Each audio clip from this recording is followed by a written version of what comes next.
រដ្ឋមន្ត្រីការបរទេសរុស្ស៊ីលោក Zagillerov បានប្រាប់ទៅកាន់អង្គការសហប្រជាជាតិថារុស្ស៊ីគ្មានផែនការវាយប្រហារអឺរ៉ុបនោះទេហើយលោកក៏បានប្រមានអំពីការឆ្លើយតបយ៉ាងម៉ឺងម៉ាត់ចំពោះការឈ្លានពានណាមួយស្វាគមន៍ប្រិយមិត្តបងប្អូនអរគ្នាមកកាន់វីដេអូពេលព្រឹកនៅក្នុងថ្ងៃទី29ខែកញ្ញាឆ្នាំ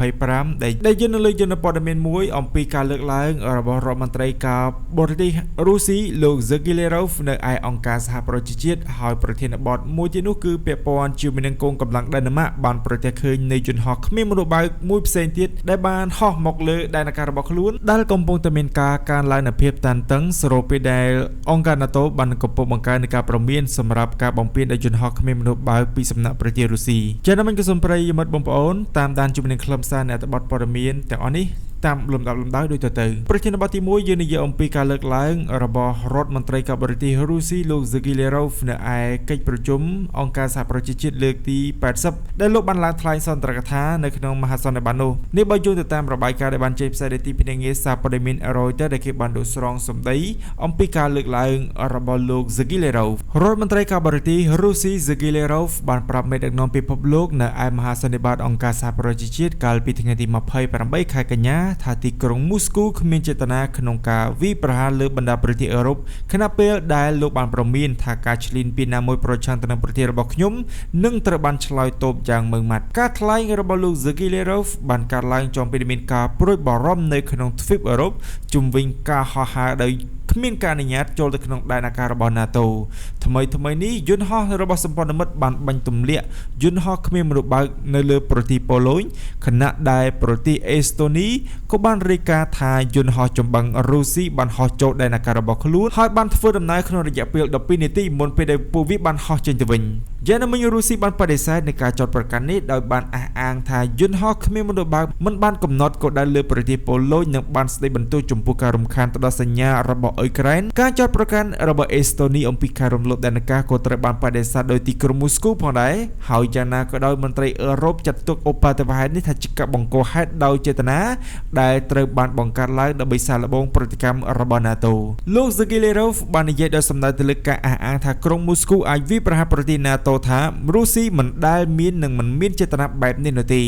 ទោះយ៉ាងនេះក្តីការឈ្លានពានណាមួយប្រឆាំងទៅនឹងប្រទេសរបស់ខ្ញុំនឹងត្រូវបានឆ្លើយតបយ៉ាងម៉ឺងម៉ាត់ការធានាស្រដៀងគ្នានេះត្រូវបានគេលើកពីមុនមកហើយទីក្រុងមូស្គូបានបដិសេធម្ដងហើយម្ដងទៀតនៅផែនការឈ្លានពានអ៊ុយក្រែនប៉ុន្តែនៅថ្ងៃទី24ខែកុម្ភៈឆ្នាំ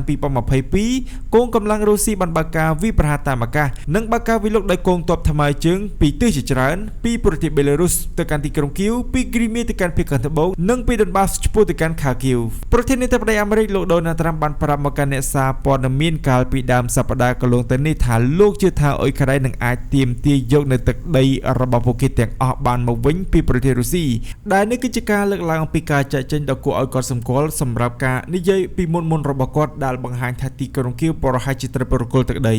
លោកដូណាល់ត្រាំបានអត្ថាធិប្បាយបន្ទាប់ពីបានជួបជាមួយនឹងប្រធានាធិបតីលោក Volodymyr Zelensky នៅក្រៅកិច្ចប្រជុំអង្គការសហប្រជាជាតិក្រោយមកលោក Zelensky បានពិពណ៌នាអំពីកិច្ចពិភាក្សារបស់អ្នកទាំងពីរថាគឺជាកិច្ចប្រជុំដ៏ល្អលោក Zagillerov ក៏បានអះអាងម្ដងហើយម្ដងទៀតអំពីការលើកឡើងរបស់ទីក្រុងមូស្គូថាខ្លួននៅតែបើកចំហសម្រាប់ការចរចា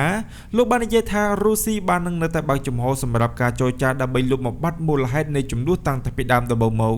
យើងបានស្នើម្ដងហើយម្ដងទៀតឲ្យយល់ព្រមទៅលើការធានាសន្តិសុខដែលចូលតាមច្បាប់ដោយគាត់បានស្ដីបន្ទោសទៅលើរដ្ឋាភិបាលទីក្រុងគីវនិងសម្ព័ន្ធមិត្តលោកខាងលិចចំពោះការបដិសេធនៃការសន្ទនា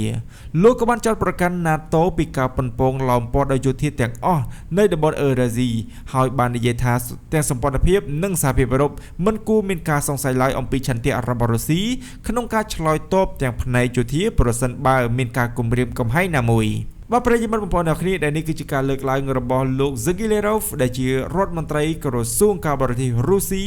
ដែលជាមន្ត្រីម្នាក់ដែលទទួលបាននូវភាពលេចធ្លោក៏ដូចជាការកត់សម្គាល់អំពីវោហារសាររបស់លោកពាក់ព័ន្ធជាមួយនឹងសង្គ្រាមនៅអ៊ុយក្រែនដែលលោកបានលើកឡើងថារុស្ស៊ីគ្មានបំណងឬក៏គ្មានចេតនាណាមួយដើម្បីបំពានទៅលើបណ្ដាប្រទេសអឺរ៉ុបឬក៏ប្រទេសដែលជាសមាជិកអង្គការ NATO នោះទេហើយយ៉ាងណាមិញអ្វីដែលគួរឲ្យកត់សម្គាល់នោះគឺថាมันមាន មិនមានចេតនានៃការបំពេញទៅលើប្រទេសដែលជាសមាជិក NATO ក៏ប៉ុន្តែរុស្ស៊ីជារឿយៗតែងតែបង្ហោះជំនាញយន្តហោះគ្មានមនុษย์បើក៏ដូចជាប្រើប្រាស់នៅយន្តហោះចម្បាំងបំពេញដែនអាកាសទៅលើប្រទេសដែលជាសមាជិក NATO ដោយដែលលោក Skillerov បាននិយាយអញ្ចឹងគាត់បានបដិសេធថាមិនមានសម្រាប់ការបំពេញណាមួយទៅលើប្រទេសសមាជិក NATO នោះទេបាទប្រសិនបើយើងគិតដោយទៅនឹងការលើកឡើងរបស់លោក Skillerov ថាតើ drone នឹងឬក៏យន្តហោះចម្បាំង MiG-31 ដែលហោះចូលក្នុងដែនអាកាសរបស់អេស្តូនីគឺដូចជាយន្តហោះចម្បាំងដែលប៉ូឡូយបាត់បាញ់ទម្លាក់3គ្រឿងតែជារបស់ប្រទេសណាទៅវិញទៅស្របពេលដែលប្រភេទគឺជាប្រភេទ Zahid ដែលរុស្ស៊ីតែងតែវាយប្រហារមកលើអ៊ុយក្រែនណាចា៎មិញពាក់ព័ន្ធជាមួយនឹងយន្តហោះគ្មានមនុษย์បើកដែលរុស្ស៊ីអះអាងថាมันមានការរំលោភបំពានទៅលើដែនប្រទេសសមាជិក NATO នោះប្រទេសដាណឺម៉ាកបានបង្ហាញថាពួកគេបានឃើញយន្តហោះគ្មានមនុษย์បើកបន្ថែមទៀតដែលបានហោះមកលើមូលដ្ឋានយោធារបស់ពួកគេដែលនេះគឺជាការប្រកាសអាសន្នផងដែរពាក់ព័ន្ធជាមួយនឹងប្រទេសដាណឺម៉ាកដែលជាប្រទេសជាសមាជិកអង្គការ NATO មួយផងដែរកងកម្លាំងប្រដាប់អាវុធដាណឺម៉ាកបាននិយាយថាយន្តហោះគ្មានមនុษย์បើកជាច្រើនត្រូវបានរាយការណ៍ថាបានហោះនៅលើទីតាំងយោធាដាណឺម៉ាកជាច្រើននៅថ្ងៃទី28 ខែកញ្ញាដោយមិនបានផ្ដល់ព័ត៌មានលម្អិតអំពីចំនួនឬប្រភពដើមរបស់ពួកវានោះទេកងកម្លាំងប្រដាប់អាវុធដាណឺម៉ាកបាននិយាយនៅក្នុងសេចក្តីថ្លែងការណ៍មួយដែលបានចេញផ្សាយនៅលើការទំព័ររបស់ខ្លួនថាទ្រព្យសម្បត្តិជាច្រើនដែលត្រូវបានដាក់ពង្រាយដោយបន្ថែមថានឹងមិនផ្ដល់នៃការអធិប្បាយបន្ថែមនៅពេលនេះកាលមើលឃើញថ្មីនេះបានកាត់ឡើងបន្ទាប់ពីប្រព័ន្ធផ្សព្វផ្សាយជាច្រើនបានរាយការណ៍ថាយន្តហោះគ្មានមនុษย์បើកមិនស្គាល់អត្តសញ្ញាណត្រូវបានរកឃើញនៅក្នុងដែនអាកាសរបស់ដាណឺម៉ាក Lithuania និង Fanglong នៅថ្ងៃទី27 ខែកញ្ញាសាជីវកម្មផ្សព្វផ្សាយដាណឺម៉ាកបានរាយការណ៍កាលពីថ្ងៃទី27 ខែកញ្ញាកន្លងទៅនៃយន្តហោះគ្មានមនុษย์បើកត្រូវបានប្រទះឃើញនៅជិតទីតាំងយោធាជាច្រើនរួមទាំងមូលដ្ឋានអាកាស Kharkiv ដែលជាមូលដ្ឋានទ័ពអាកាសដ៏សំខាន់មួយរបស់ប្រទេសនេះការមើលឃើញនៃយន្តហោះគ្មានមនុษย์បើកចុងក្រោយបង្អស់នៅលើដែនអាកាសរបស់ដាណឺម៉ាកបានបង្ហាញអំពីការព្រួយបារម្ភកាន់តែខ្លាំងឡើងអំពីសន្តិសុខរបស់ប្រទេស NATO និងបញ្ហាប្រឈមដែលពួកគេប្រឈមទៅនឹងការទប់ទល់នាពេលអនាគតសម្រាប់សង្គ្រាមនៃយន្តហោះគ្មានមនុษย์បើកសម័យទំនើបរដ្ឋាភិបាលរបស់ដាណឺម៉ាកមិនបានបន្ទោសទៅដល់ប្រទេសណាដែលជាសាធារណៈចំពោះការឃើញនៃយន្តហោះគ្មានមនុษย์បើកប្រភេទថ្មីៗនេះនោះទេទោះជាយ៉ាងណាក៏ដោយការមើលឃើញនៃយន្តហោះគ្មានមនុษย์បើកបានកាត់ឡើងនៅពេលដែលយន្តហោះគ្មានមនុษย์បើកនិងយន្តហោះយោធារបស់រុស្ស៊ីបានរំលោភបំពានដែនអាកាសរបស់អង្គការ NATO កាន់តែខ្លាំងឡើង